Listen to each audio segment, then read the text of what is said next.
5 car buying scams that could cost you thousands of dollars. Don't fall for it, especially look out for number 3. So you ever hear one of those stories that make you lose faith in humanity?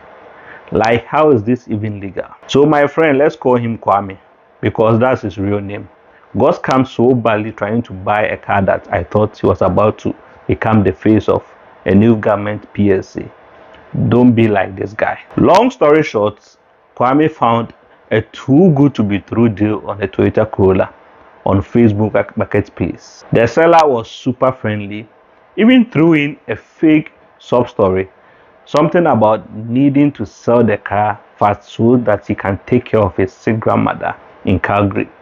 Spoiler alert, there was no grandmother. So what did Kwame do? Kwame sent the deposits, met the guy in a Tim Hortons parking lot. That was a red flag. Exchanged cash, drove off feeling like a boss, until a week later when the police showed up. Turns out the car was stolen, the VIN number was fake, and the seller had disappeared faster than my paycheck on payday. And let me tell you, the only thing worse than getting scammed is trying to explain to your bank that you willingly handed over your savings to a guy named Mike G with a Hotmail email address. Don't be like Kwame. Today I'm breaking down 5 car buying scams that could cost you thousands of dollars, and most importantly, how to avoid them. I will even drop some Canada specific tips, because yes, scammers here are polite, but they will still take your money. Stay with me to the end, because I'll also tell you where to find legit car deals and what to check before you buy. Let's get into it. Scam number 1, I'll call this one the too good to be true online deal. You are scrolling through Facebook Marketplace, Kijiji, or even Auto Trader when you suddenly see it. A 2022 Honda Civic, low mileage, heated seats, sunroof, going for $8,000. Now, deep down, you know this is shady, but the seller swears this is a legit deal because he's moving out of the country, so it's an urgent sale and it's first come, first served. So where is the scam? Now, the scam is they will either take your deposits and ghost you, or sell you a stolen car with a fake vehicle identification number. That's the VIN number. If the police ever track it down, guess who is losing the car? You. The truth is, I always say, if it's too good to be true, it is always not true. And just to borrow a line from my favorite show, Hustle, you can never cheat an honest man. You can't cheat an honest man. Can't happen. Impossible. Find someone. Ask yourself, why would somebody be selling a Honda Civic 2022 for $8,000 when that person can easily trade that car in and possibly make more, or sell that car for 3 times that price and still have people running after the car because the market value of that car is not $8,000?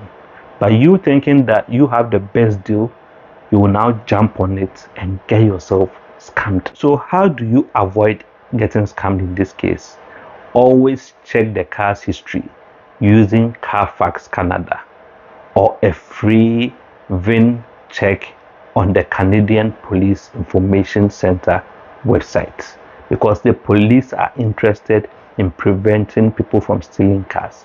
So they will make sure they will offer you the chance to be able to check the VIN number of the car that you are buying for free. And also, if the price is way below the market value, run, unless you enjoy donating your savings to scammers. Because if you are buying the car, always make sure you have a true understanding of the market value of the car. Scam number 2, and I'll call this one the Curbsider, aka the fake private seller. Ever bought a used car from a private seller on Kijiji only to find out later that they actually sell multiple cars under different names every month? Congratulations, you just met a Curbsider, because there are people who do this as a side hustle. These are unlicensed dealers posing as private sellers to avoid regulation, taxes, and warranties.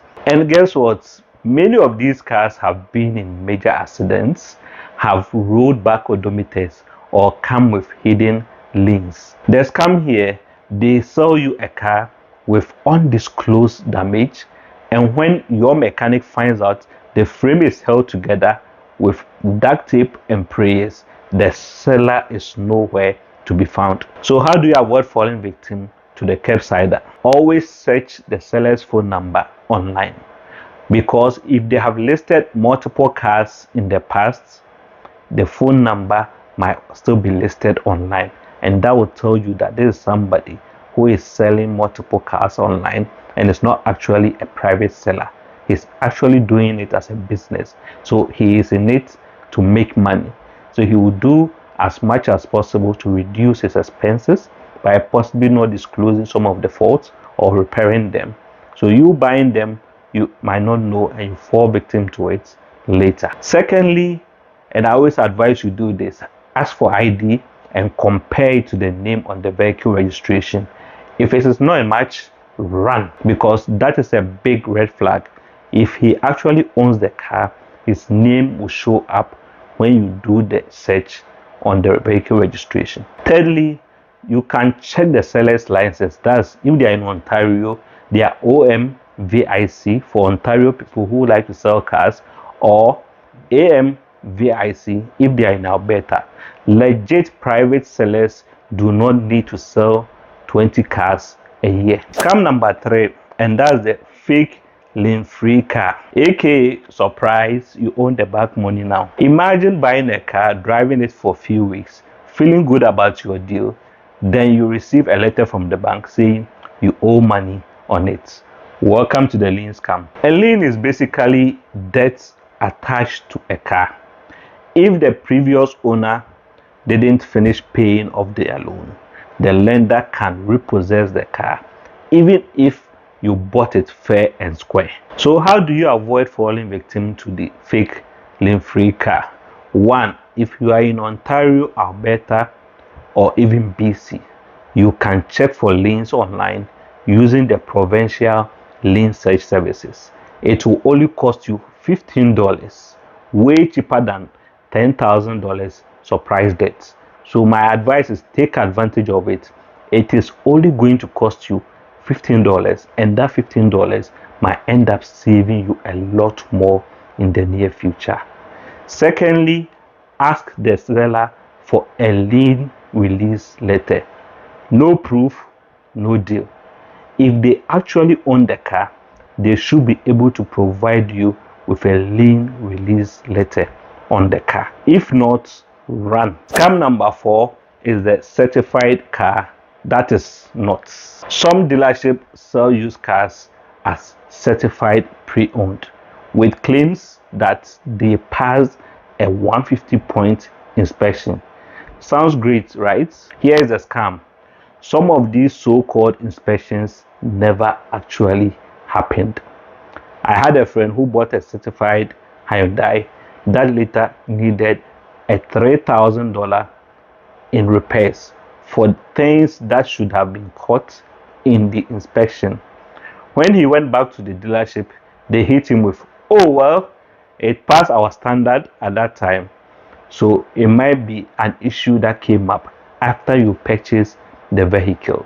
In Canada, it's very easy for people to want to buy certified pre-owned, because most cases when it's certified pre-owned, it means that that car or that device that you are buying has actually gone through the necessary tests. But imagine if you hadn't. So with this particular scam, how do you actually avoid it?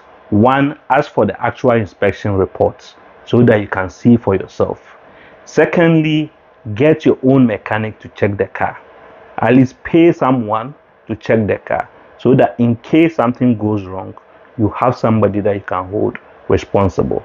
And also you have somebody that you trust looking at the car.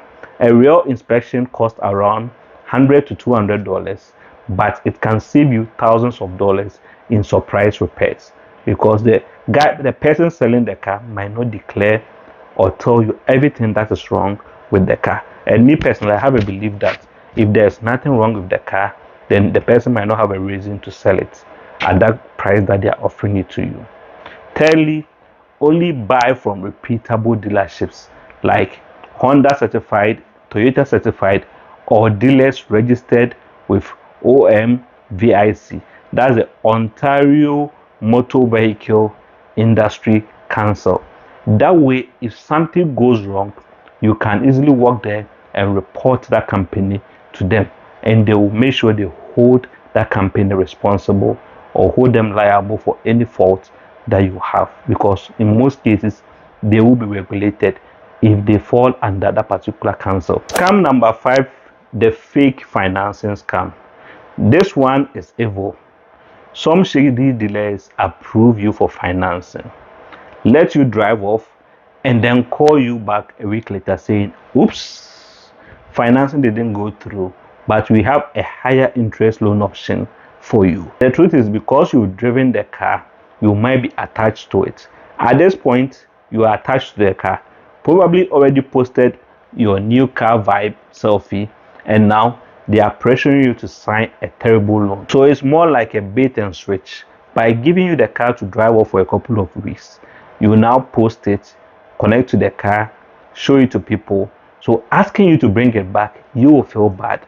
And now when they put that terrible loan in front of you, you are tempted to sign that letter, especially when they've told you that financing was not approved for you. You wouldn't want to go back to riding those buses or chasing those buses. So you might be tempted to sign that loan letter. So whilst we are trying to save money here, how do you avoid this particular scam? Firstly, get pre-approved for financing with your own bank or credit union. So like RBC, Scotia, or even CIBC before walking into a dealership, so that you know that you are pre-approved before you get to that dealership. Secondly, read the fine print. If there is a clause that says final approval subject to lender's confirmation, you know that's a red flag, because you are not approved yet. It's still pending final approval. Thirdly, walk away, because there are plenty of other cars and better dealerships out there. So if they are prepared to put in some clauses in there before they even hand you the car, then you know they are up to no good. All right, so now you know the 5 biggest car buying scams that could cost you thousands of dollars. Don't be like my friend Kwame, who ended up falling victim to a car scam.